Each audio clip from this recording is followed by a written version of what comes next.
Hey, what's going on everyone? In this video, I'm going to be doing a pretty comprehensive review of NordVPN and just give you my overall thoughts on the VPN service and just whether or not it's the right VPN for your needs and just is it any good really. So I've been using this particular VPN for several months now. I've had it downloaded on my MacBook Pro and also my iPhone. So I'm just going to run over, does it work for Netflix in the United States and the UK, the pricing, the security, and just really does it live up to the hype as well. So if you are looking to get started with NordVPN, I currently do have a 70% discount down below in the video description. So if you are looking to sign up, that's a really great place to start, as it will literally save you hundreds of dollars. So anyway, let's get stuck straight into this review. And the first thing I'm going to cover about NordVPN is actually the features of the service. So a lot of times VPN services kind of market themselves as a really good way on securely connecting your Wi-Fi or your personal connection and hiding your IP address. So as for the actual military grade encryption that they promote, this is the same encryption that is pretty much used on every single website.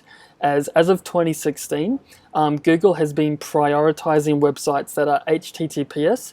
So you can quickly see that by looking into your browser, and it has HTTPS, and also if it has the padlock, this means that it is securely connected, it's fully encrypted, and this is actually the same encryption that almost all VPN providers use. So if you are looking to do online banking, most of the times you are really securely connected, even if you are on a public Wi-Fi network. A lot of the times back in the day, people could easily bypass this with really simple technology, and you wouldn't have to have a powerful computer at all. But with the introduction of HTTPS, it's almost impossible to kind of skim people's personal information on public Wi-Fi networks. While it is still possible, it's really hard nowadays. So pretty much whether you're traveling overseas or at home, this isn't something you should really be worrying about, in my opinion. So as for the kind of security of NordVPN and all VPNs, I think it is quite overrated in my opinion. But in saying that, there are some definite advantages to using a VPN for torrenting and accessing geo-blocked content, which in my opinion is what they're best used for. And also if you're traveling overseas and you want to access kind of websites that are blocked in that particular country, or you want to access websites that you can only access from when you're located in your home country as well. So again, another advantage that NordVPN and pretty much all VPN providers promote is that you are able to hide your IP address and your activity online. So this is definitely true in particular countries, as I believe if you are in New Zealand, Australia, Canada, and the United States, they can actually subpoena your internet service provider for your usage of their service. So, this is a kind of ongoing struggle with internet service providers and the privacy of citizens in that country. So if you are looking to kind of hide your activities online, then a VPN is a really good option. But again, if you're not doing anything wrong, then you may not need one. But again, it kind of comes back to that argument of that you don't really want your government to be looking at what you're doing, even when you're not doing anything wrong. So that's kind of the privacy argument that's ongoing. So if you are looking to hide your activities online, whether you're doing nothing wrong at all, then a VPN provider is really good at doing that. And from my experience, NordVPN is really good as well. They have a strict no zero log policy, which means that they don't timestamp your activity, they don't log your bandwidth usage, and they don't log any websites that you do go on. And they also are located in Panama, I believe, which is outside of the jurisdiction of the 5 major countries that do track internet service providers, or can rather. So if you are looking to bypass that, then NordVPN is actually a really good option for that. So one of the biggest advantages that I believe NordVPN is really good at is being able to access geo-blocked content and also torrenting as well. So for myself personally, I'm currently living in Australia, and we have a pretty lousy Netflix library. I believe we only have 1,500 titles, which includes TV shows and movies.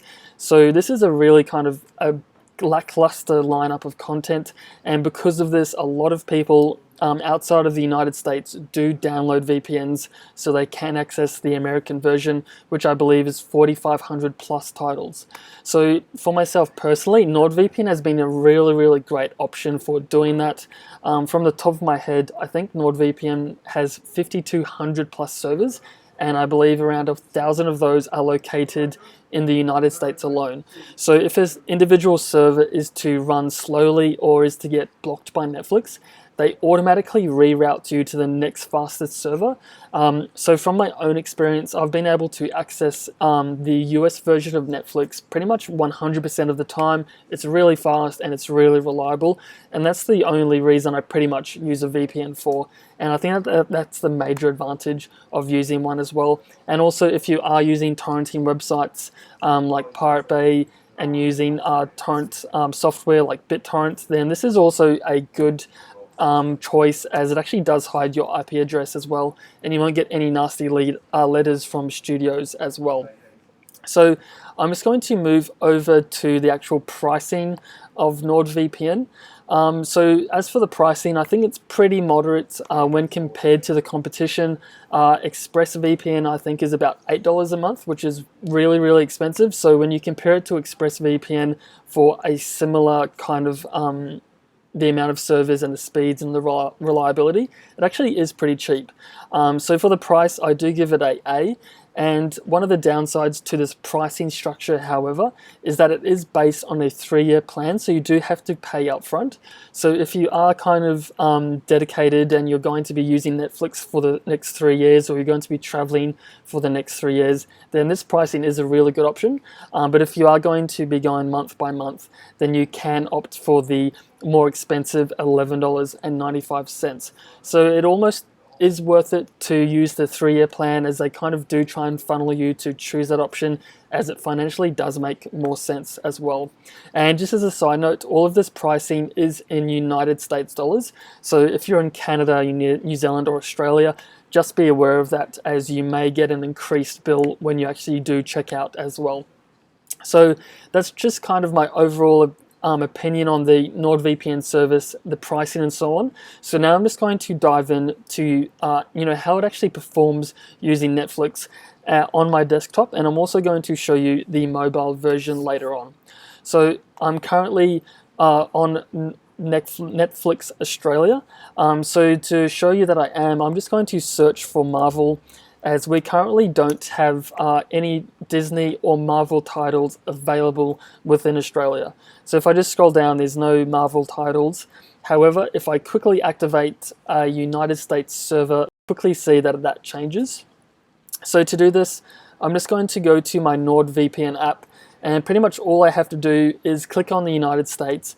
And then you can also choose other regions as well. I know for United Kingdom and Asia, there are additional titles that actually can't be found in the United States. So you can really kind of tailor-made your Netflix experience depending on where you are, what you want to watch, and all that kind of stuff. So for this example, I'm going to connect to the United States, and within a couple of seconds, it's going to automatically connect me to the fastest server. And once it is connected, you just get a quick notification saying that you are connected and you are protected. So I'm just going to close this notification, close this, and now I'm just going to go ahead and refresh my Netflix account. And I still have Marvel in the search bar, and straight away you can see a massive difference in the content that is available. So right off the bat, I've got Avengers, Thor, Ant-Man, the Black Panther, Star Wars, The Last Jedi, and the list pretty much just does go on. And if I go home as well, I'll quickly, and you can see some additional TV shows and movies that can't be found as well. So if this is looking different to your local version of Netflix, then NordVPN is a really good option to use. So that's the desktop version of NordVPN out of the way. So I'm just going to quickly show you the mobile version of the app, which I currently have on my iPhone 8, and it's also compatible with Android devices as well. So I'm just going to show you the front page of the app. So I'm going to connect to the United States again. I'm just going to click that. And then that's automatically going to connect me to the fastest server, just like the desktop app as well. So once I am connected, you can see the green bar, and this will connect to my whole phone as well. And just one thing I did forget to mention earlier is that with the desktop version of the NordVPN app, it actually connects to your whole computer. So back in the day, you'd have to download individual plugins and extensions for each browser, whether that was Chrome, Safari, or Firefox. But nowadays, you just download the one kind of desktop app, and it connects to your whole computer as well. And as a side note, NordVPN does have the ability to connect up to 6 devices. So you can pretty much connect all of your devices, and if you're feeling generous, you can also share that with some friends and family members as well. So I currently have my iPhone connected to the American servers. So I'm just going to go into Netflix, and again, I'm going to search for Marvel. And right here, we can see I have the same options on my iPhone as well. So I can stream these on my iPhone, and then I can also download them for offline use as well. So overall, I think NordVPN is a really great option for certain people, but not everyone. So if you are looking to stream Netflix, or you're traveling overseas and you want to, even access other kind of players like BBC, Stream, Hulu, and all that kind of stuff, then NordVPN is actually a really, really awesome pick. It works for desktop and mobile. It's really quick and reliable. I really can't complain about it. So if you are interested in getting NordVPN, again, I've got this 70% discount link down below, which will literally save you hundreds off your first subscription. So as always, thanks for watching,